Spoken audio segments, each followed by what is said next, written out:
what we wanted to do this year, particularly because we can't punctuate today on Shabbat with the shofar, we wanted to punctuate instead with words from members of our community who've been affected and influenced in different kinds of ways by what's been happening around us and all the unsettled qualities that have occurred over the last 6 months. And so I want to invite first Zach Bodner, who is the longtime Kolomet member and the CEO of the OFJCC, to share some words, because the JCC has really seen its model challenged and affected. And I know for Zach, as such a caring and compassionate person, it's been an incredibly difficult time to watch the model and the financial structure of the JCC really come under challenge from all the changes that have gone along. And so really wanted to hear some words, Zach, from you, and some words of hope also. Thank you, Rabbi Booth. Shana Tova to you and your family and to everyone there. Thank you for inviting me to share what the COVID experience has been like for the JCC, and specifically for me as the CEO, and me personally as well. Rabbi Booth mentioned in the earlier service the story of Job.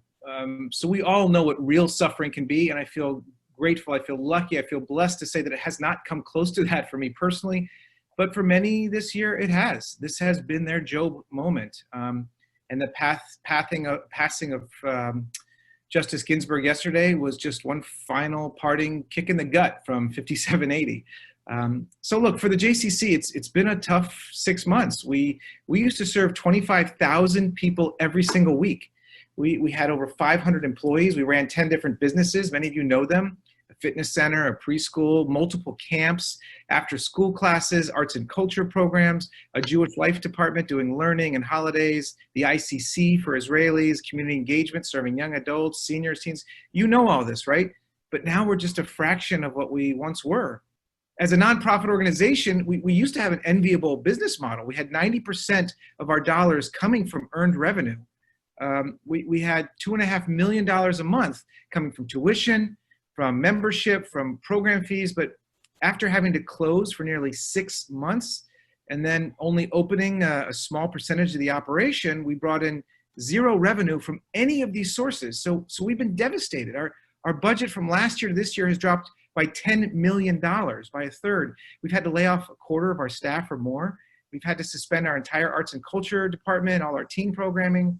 My senior staff, including me, we've all taken pay cuts up to 40% while working harder than ever. So, I was looking forward to my sabbatical this past summer with my family. My son, Ellie, was looking forward to his in-person bar mitzvah. My oldest daughter, Talia, was looking forward to her final summer at Camp Ramah, where she could have mentored my youngest daughter, Orly, as she navigated her first summer there. And then, of course, like all of your children, my 3 kids had to spend the remainder of the school year and the beginning of this year going to school in front of a screen all day. But despite all that, I still feel grateful. From a JCC perspective, throughout this COVID experience, we've been able to offer online programming that served tens of thousands of people. We did an online Passover Seder for 1,500 people. We pivoted our Beged Kefet Hebrew language classes for 600 kids to provide them online. We ran a successful summer day camp program for over 300 kids. And now we've been able to reopen the preschool. We have over 100 kids. Our Club J after-school program has pivoted and become an all-day program for kids. Our fitness operation has moved outdoors, so people can now work out. The outdoor pool is open. Online collaboration on Jewish content between our organization and so many others has really skyrocketed.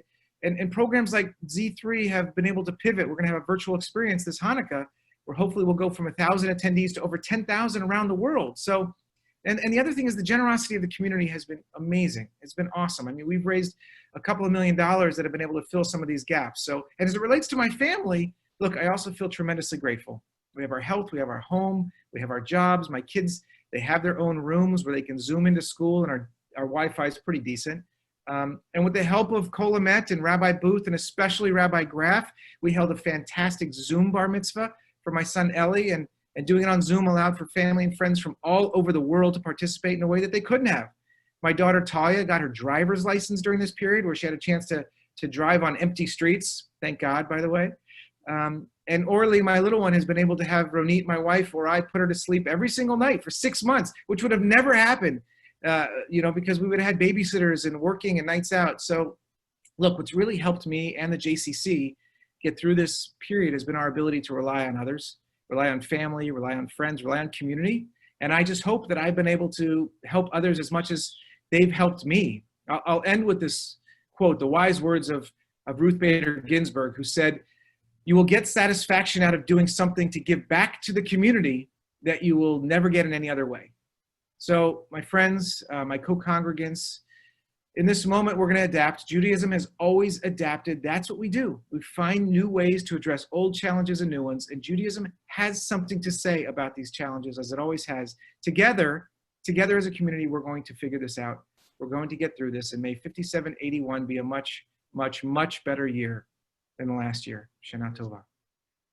We're going to turn to Zichronot, to meditations on memory and what we hope God remembers for us, which of course we only want God to remember the good, please, but really what we want remembered of us. And so to introduce this, I want to call upon Tamika Hayes. Many of us know Tamika has become just such a treasured member of our community for a number of years now, and started working at Kolamet also, and so really has just become kind of integrated at every level. But also, of course, as a person of color, Tamika's been affected a little bit by these last few months, and especially by the police violence that we've seen against people of color in a different way, perhaps, than some of us. And so I wanted to invite Tamika just to share a little bit of her own reflections. Thank you, Rabbi Booth. It's really good to be with all of you today, near and far. I think it will come as a surprise to no one when I say that all my life I've been Black. In contrast, even though I've been drawn to Judaism since I was a teenager, and even though I felt that these traditions and this way of being in the world have been calling me home for decades, I've only been Jewish for a few short, life-changing years. Today, I've been invited to reflect on my lived experience as someone who is both Black and Jewish during a year that has been exceptionally trying for all of us. For me, one of the difficult commonalities between being Black and being Jewish is the need to develop a capacity for being saddened by certain events without being surprised by them. You, or perhaps someone like you, someone who reminds you of the people that you love, will you experience a slight or an outrage or an absolute tragedy that is undeserved and yet has everything to do with who you are. You don't have the luxury of slowing down to process every heartbreaking incident.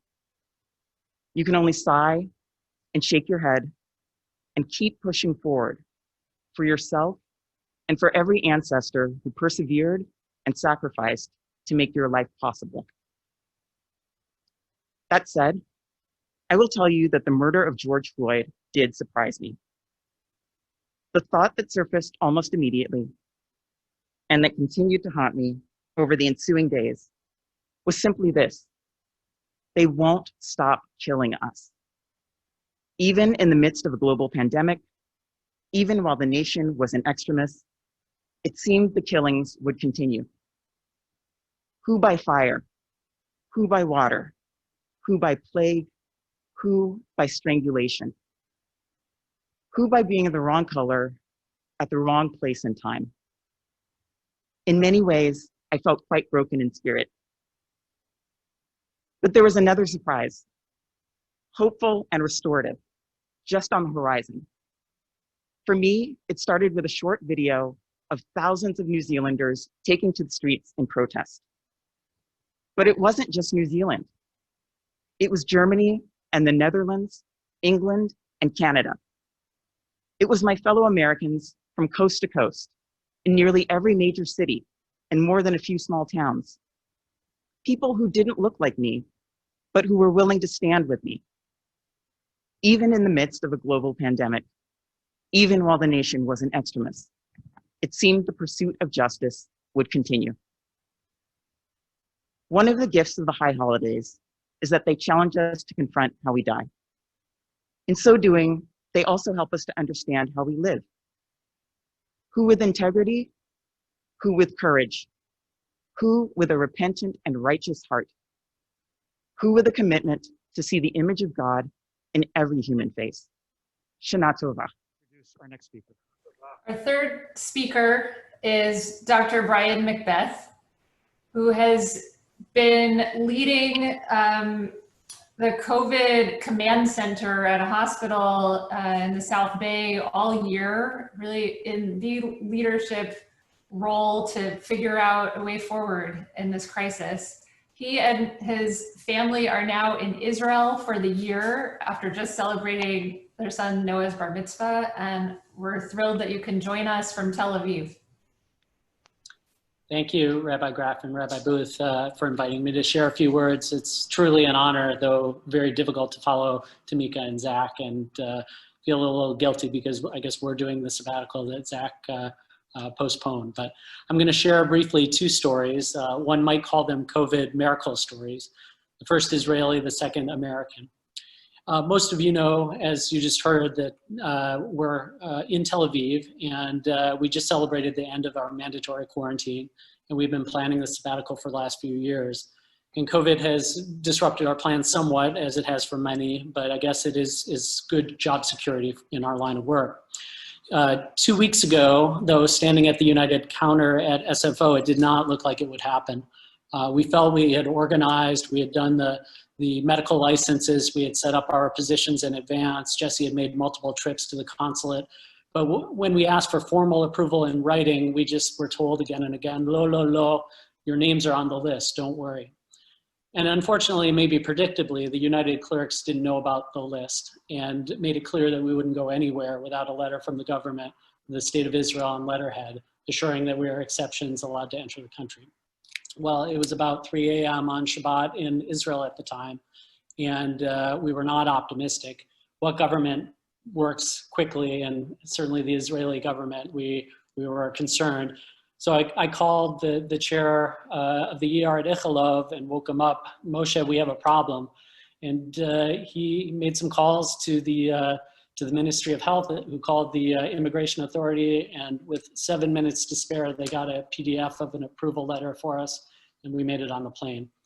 It was a small event in the grand scheme of things, but hugely important for us. A miracle? Well, we'll come back to that in a moment. The second story is American and also about family. One of our family got very sick a few months ago, deathly ill with corona. The first time he came in to see us, he looked like most, coughing, aching, feverish, like he had the flu. And then when he came back a few days later, he was quite a bit worse, laboring to breathe, sweaty, low oxygen level. He is part of our hospital family. He may not be one of the higher paid employees. His work is difficult, and he doesn't get the accolades that the nurses and doctors receive. Yet he is exposed to the same risk through employment like any other provider, and he is part of our family. And when he went on the ventilator the next day, it was a time of pessimism in the critical care units. Only 50-50 is what we were seeing for survival when it got to that point. But this is a miracle story, right? So you know that he makes it. But a miracle is typically defined by the inexplicable, perhaps an event that requires divine agency. And to some extent, we frame this by our expectation of the world and of people's behavior and responses in it. Time and again during COVID, we've seen the generosity of the community with PPE and food donations. Second Harvest Food Bank donations have doubled in the last 6 months. We've seen self-sacrifice of individuals who go to work in many different professions despite personal risk. We have seen our clergy and our educators innovate to support the spiritual needs of Kolomet with such deep love. Why shouldn't we all calibrate our expectations for the baseline of chesed that we see every day? I know that there are many good people in government, and it's not a miracle that they would care and come through at 3 a.m. It's not a miracle that a critically ill young man survives COVID with good care and goes home to his family. It's not a miracle that we have found a way to share this Rosh Hashanah, to be together as a community with optimism for the future. When we choose to view challenge in life through a lens of gratitude and expect the best of our community and of the greater world, we begin to see everyone as family. We don't hesitate to go that extra step to help when we see someone as a brother or sister. Our own compassion grows and is reflected back to us by our experience with others around us.